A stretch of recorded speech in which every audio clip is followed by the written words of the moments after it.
everybody, welcome back to That Fiction Life. As you can see, I have a really exciting guest with me today. Holly Black is here. Hello! To talk about The Cruel Prince, which is just beautiful right here in the background. I'm looking forward to seeing what you're going to ask me. Well, yesterday at the panel, I kind of just told you how much I love Harden, so you can guess there's going to be a question about him. Do you want to do a really quick summary for anyone that hasn't read the book, which, if you haven't, who are you and why? Sure. It is about a girl, whose name is Jude. She is human, and she grows up in the human world till she's about 7. She has a twin sister and then an older sister.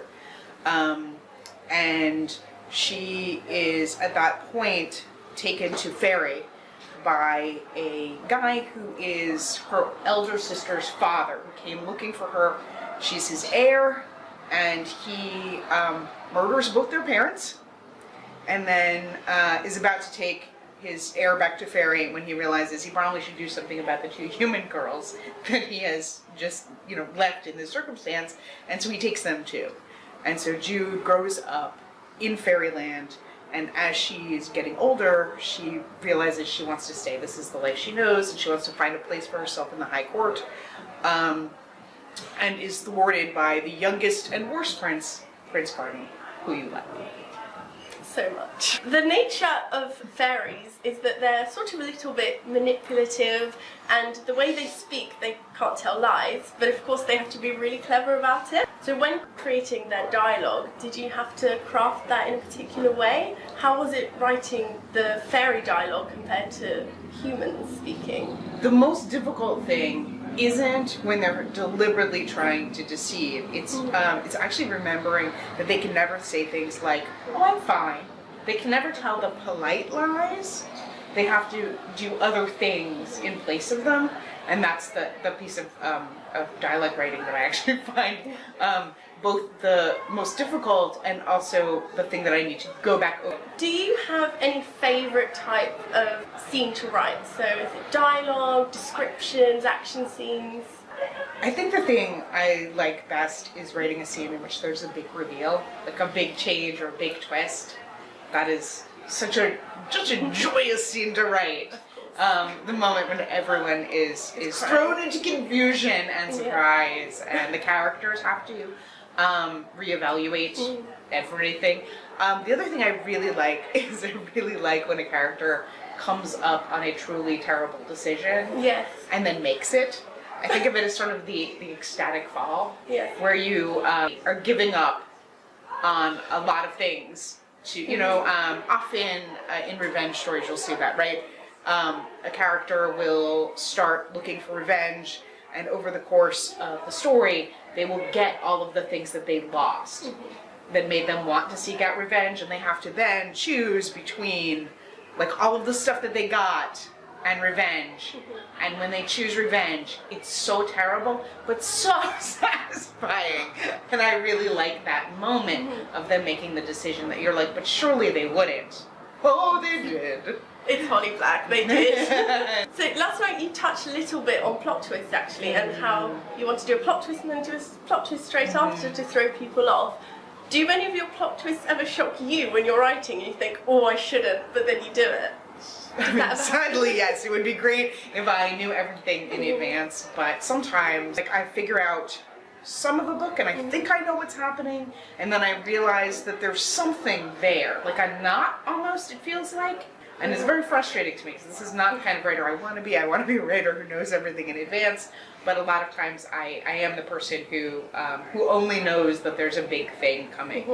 Coldtown was a lot like that because it's a big road trip, and I knew that there were some big secrets, but I admit I didn't always know what they were. I think that's especially true in standalones. I think with series that can't be true because you're really looking forward so far, but with standalones I think there's, for me at least, way more of an exploratory sense. I mean, when I was writing The Darkest Part of the Forest, I knew Hazel had a secret. I didn't know what it was.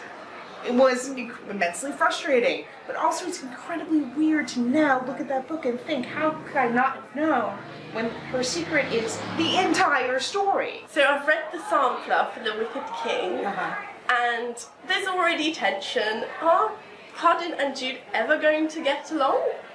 Do you think that's a thing that could happen? Yeah, you just laugh. Yeah, that's the answer. I mean, anything is possible, I guess. It's also possible she's just gonna stab him. Very much possible, yes. You know, I think that they are two people who, in some ways, have a lot in common. You know, one of the things that really interested me about Jude is being raised by her parents' murderer, who's also her parent, has created in her this sense that living in a state of immense tension and some degree of fear is normal.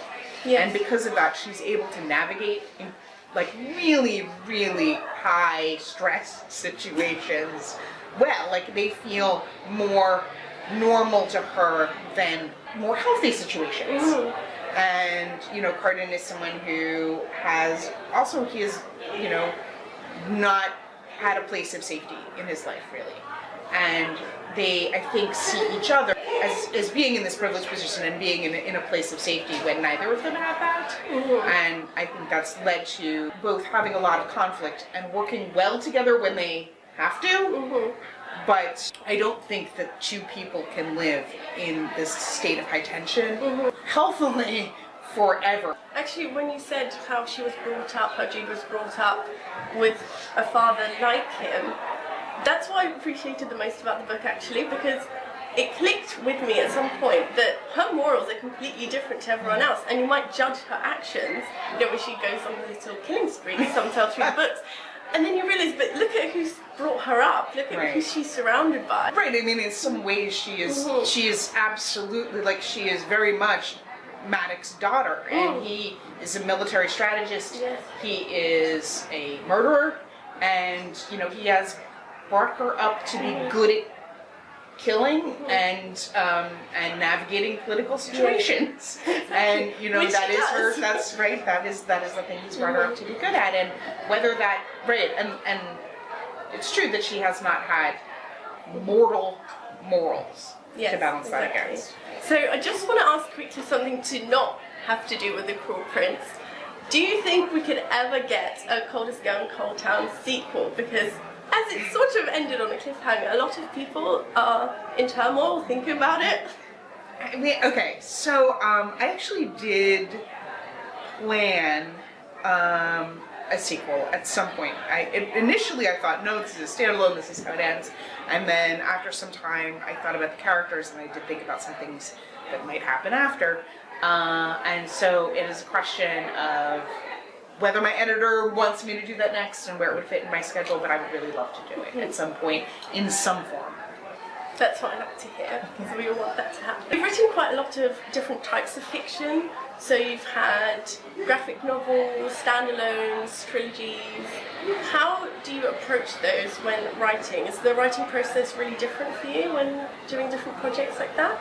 The writing process is, I think the way it's changed is as I've gone on in my career, I've become better at both figuring out the story in advance, although this is still not something that I 1000% manage, but I've gotten better and better at actually figuring it out and not constantly going back and revising now, and I've gotten better at drafting and better at allowing myself sort of messy drafts. Yeah, fingers crossed that moving forward I will be more streamlined and knowing what you're doing. More streamlined, like a shark, like a writing shark.